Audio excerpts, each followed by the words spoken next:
कधीच नाही चुकणार तुमचे फेवरेट टीव्ही शोज झी5 सोबत, तेही एकदम फ्री। नमस्कार, मी हंबीरराव कदम, म्हणजे अर्जुन साहेबांचा थोरला चुलता। ही आमची बायको रुक्मिणी, ते अर्जुनचे वडील विनायकराव, आणि ही आमची दोन मुलं सुजय आणि स्वप्नील, आणि ही सुजयची बायको प्रियंका। नमस्कार। नमस्कार, मी अपर्णा। आणि मी राहिले की मी ना या सरकारांची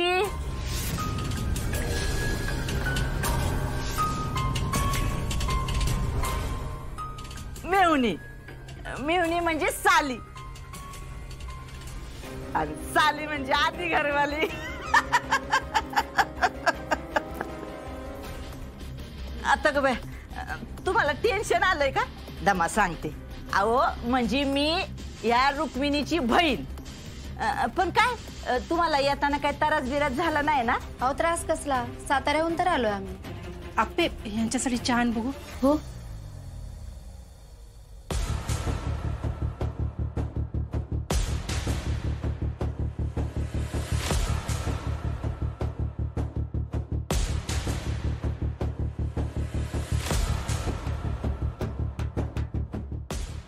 तुमचं नाव काय म्हणलात?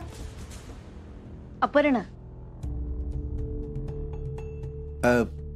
मॅडम, आता पुढे काय करायचं असतं? नाही म्हणजे आम्हाला त्यातलं काही माहित नाही ना, म्हणून आपलं विचारलं। मुळात तुमच्या सर्वांचे आभार। मंदिरात सापडलेले बाळ तुम्ही घरात घेऊन आलात, त्याची नोंद होईपर्यंत आणि आम्ही येईपर्यंत थांबलात। हा, ते बाळ घरचंच आहे ना? म्हणजे घरचंच झालंय असं म्हणायचं त्यांना? हो, लहान मुलांचा लगेच लळा लागतो। अहो म्हणजे आता त्याच्याशिवाय आम्हाला कोणाला चेनच पडत नाही, म्हणूनच त्या बाळाला समजा आम्ही आमच्याकडे ठेवून घेतलं तर चालतंय ना?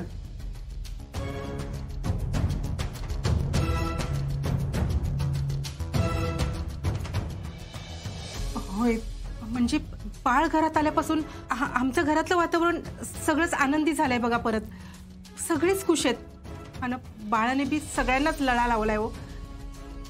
त्यामुळे बाळ इथं ठेवलं तर चालेल का?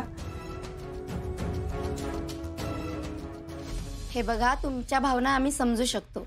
लहान बाळ घरात असणं काय असतं हे चांगलंच माहिती आहे आम्हाला, पण सरकारी नियमानुसार बाळाला घेऊनच जावं लागेल।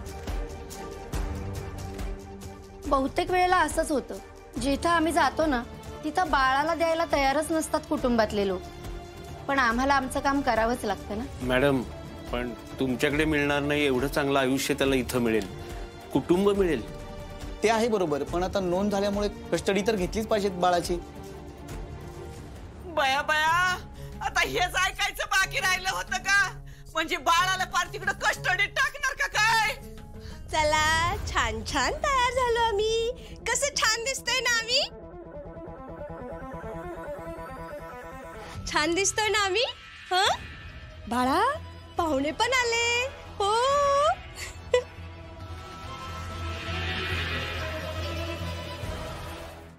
झी5 ॲप डाउनलोड करा आणि पहा सर्व एपिसोड्स एकदम फ्री।